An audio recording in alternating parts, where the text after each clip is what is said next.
Hi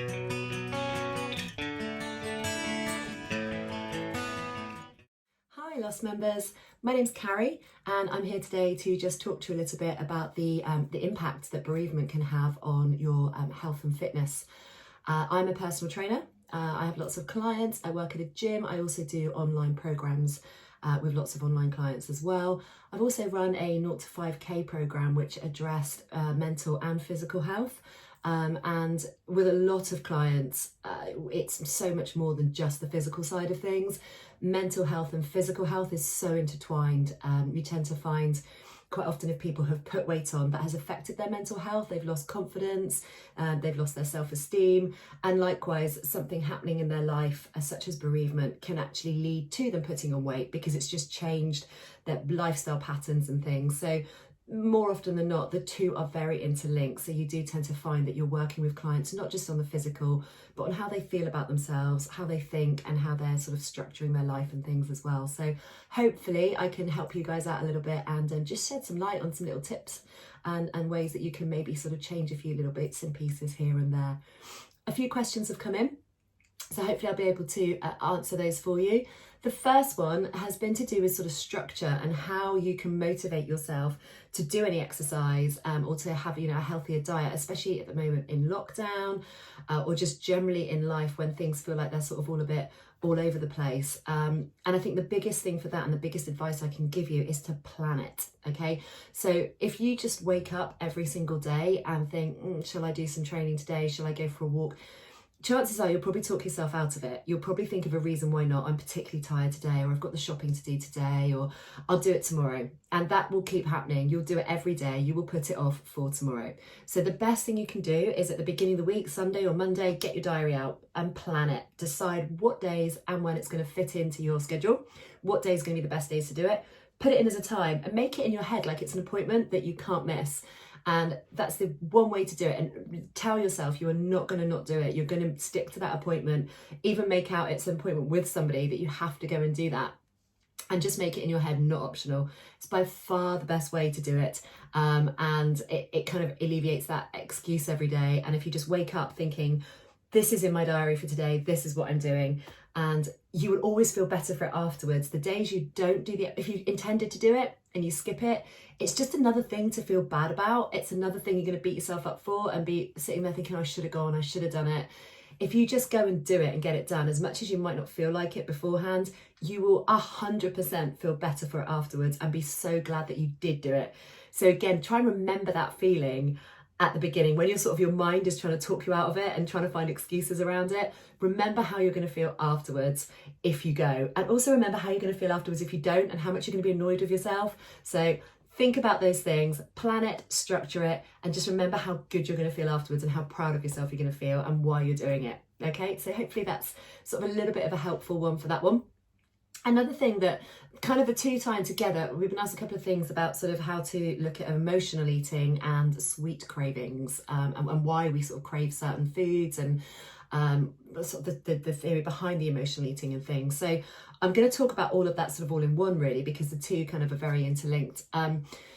When we eat, whenever we eat anything, we release a chemical in our body called dopamine. Dopamine is a feel-good chemical, and this sort of is, in theory, is aging back to when we were sort of cavemen and things, and the body wanted you to feel good when you eat food so that you want to carry on eating more food. And especially, it used to kind of have this thing that sweet food was a lot harder to come across, so you'd feel a lot better for that. In today's society, food is not difficult to come by, especially fatty food, especially sweet food, but we still get these happy feelings when we eat them. It's kind of a natural chemical that's released. So this is why sort of food makes us feel good. If you are going through a difficult time, and if you're struggling, and if you're not feeling in the best place most of the time, it's why we quite often turn to food, because just for that moment, it gives us that good feeling. It gives us a happy feeling for a moment.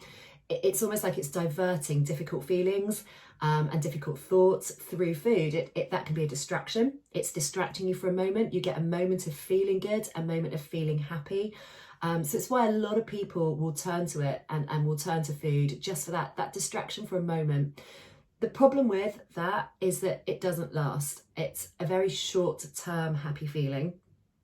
And the distraction equally is a very short term one.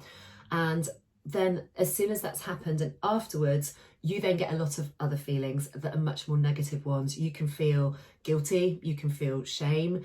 The food going up and down like that, especially sweet cravings, sweet food will give you a bit of a high, a sugar rush.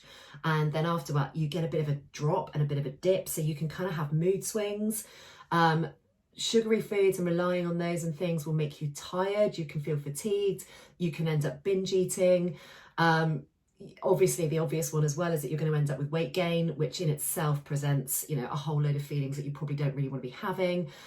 So it just creates a lot of unhealthy habits, a lot of unhealthy patterns that overall, for that one moment of pleasure, it's kind of not worth it for the longer term. So if you are someone that sort of thinks that you may be emotional eating, try and think about the bigger picture. And when you want to reach for something, think about all the feelings that are going to come afterwards, and if that's really worth it. And it might be worth sort of swapping foods in. So if you're somebody that kind of craves chocolate a lot and particularly wants that sweet fix for that, maybe have a low calorie hot chocolate instead. They can be sort of 40 calories. It's a drink. It's not so bad as having, a huge galaxy bar of chocolate or something. And it will give you that little bit of a chocolate feeling. It will fill you up a little bit. But it's a lot less on the calorie front. So you don't need to feel so guilty about it, and you don't need to feel like you're going to beat yourself up for it afterwards. And it's going to help with not putting sort of this weight gain on and things. So you could even reach for some fruit. Fruits, again, got a natural sugars, so you'll still get that little bit of a good feeling. But again, it's going to do a lot more good stuff for your body, and you're not going to feel so guilty and bad about it afterwards. So couple of nice little things to sort of think about is sort of swapping what you're choosing to eat. If you do want to sort of reach for that, that's fine, but just swap what you're eating and make sensible choices. Another thing that's going to make you want to eat sweet things and have sweet cravings is lack of sleep, which when we're in an emotional state and when things are going on and we're stressed and everything else, it massively affects our sleep. Even when we are sleeping, it's not even great sleep quality. You're waking up in the night, you're waking up first thing in the morning and can't get back to sleep, or you just can't get to sleep in the first place. All of this, when your body is tired during the day, it craves that sugar rush just to keep it awake, just to keep it moving, just to keep it going. So it's really useful to be aware of that and to know that. And if you can, do whatever you can to sort of try and get more sleep. Sleep is so, so important. It's when your body recovers, it's when your body can kind of heal itself a little bit, and you will feel so much more emotionally stable for having some good sleep as well, and much more in control of your diet. So that's another thing to sort of very much be aware of. If you can manage to sort of really look into ways to get more sleep if you can, even if that's meditation or any sort of these sort of things, then it's well worth it. But it's useful to know that could be why you're sort of craving the sweet things as well, because lack of sleep will do that for you. If you are going sort of through a very difficult time, such as bereavement, it's not necessarily the time to put yourself on a really strict diet. I wouldn't necessarily advocate that, because it's just going to add to sort of your stresses and your worries and your things. But it's just kind of being aware of the patterns that you're in and trying to sort of manage them a little bit. So if you know that you are an emotional eater, for example, maybe try and understand what your triggers are for that. So is it stress? Is it worry? Is it maybe arguments that can sometimes happen amongst family members and things like that? Is it memories that come up and they're painful for you? And that all these different things, there might be different things that are a particular trigger. And if you sort of know that and you can expect it, you can kind of prepare yourself a little bit more for it and maybe be able to deal with that a little bit more and understand that this is the pattern, this is what's happening.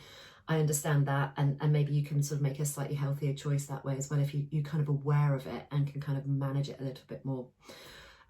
It's also important, I think, to mention that you can sometimes feel like you're maybe hungry, and to understand the difference between actual hunger and whether it's just distraction or boredom or an emotional reaction to something. So sort of know the difference. The main thing would be, is it just a sudden craving? Has it just suddenly come on that you suddenly think of something and think, oh, I really want that? If you're genuinely hunger, that comes on very slowly. Hunger comes on quite gradually, and it's a feeling in your stomach. And it does come on very gradually, that you sort of think, oh, I'm a bit peckish. And then a bit later you'll sort of think, oh, actually, I'm really hungry. If it's come on very quickly and suddenly, it's a craving. Okay, so it's good to know that. And one really nice thing to do when you're sort of thinking, am I hungry or is this just a craving? Ask yourself, am I hungry right now, or do I just want to feel differently to how I feel right now? And quite often you can decide if you know, from that question, which of the two it is. And if it is that you just want to feel differently, maybe try different things to help with that. Exercise, for one, is amazing, especially with the weather as sunny as it is. Even if it's just a walk, get out the house, go for a walk, the vitamin D, the sunshine, even put some headphones on and some music that uplifts you.